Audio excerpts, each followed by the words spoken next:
Budeme sa tváriť, že sme si nevšimli, že zo Slovenska sa robí druhá Ukrajina? Pozrite, Janukovič bol proruský prezident, bol odvolaný.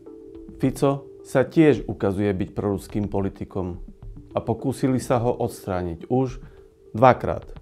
Rovnako ako sa pokúsili odstrániť Trumpa. Keď vyšlo najavo, že Majdan a vojnu na Ukrajine zorganizovali ruskí antikultisti, vznikla otázka.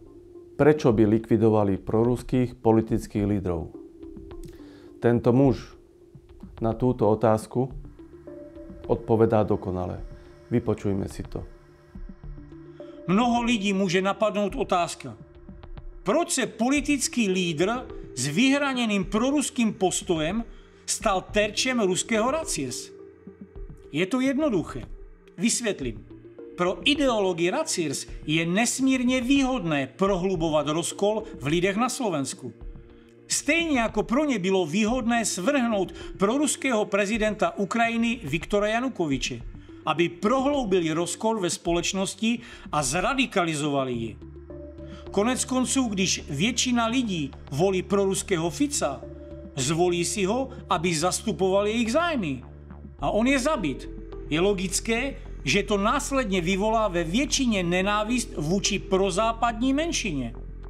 To následně vyostří napětí uvnitř země a vytvoří podmínky pro konflikt a chaos, včetně ozbrojeného konfliktu, jako tomu bylo na Ukrajině.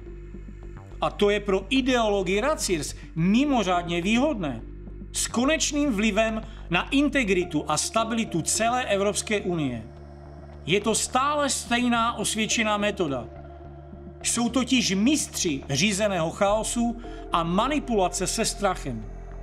Operujú pomocou svojich agentov, novinárov a pseudoodborníkov.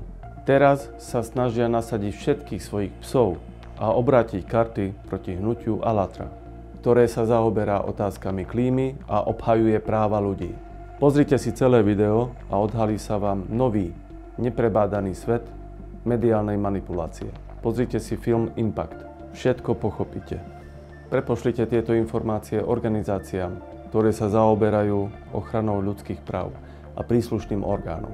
Nechajte ich, nech sa tým zaoberajú. Zabráňme spoločne tomu, aby sa na Slovensku zopakoval osud Ukrajiny.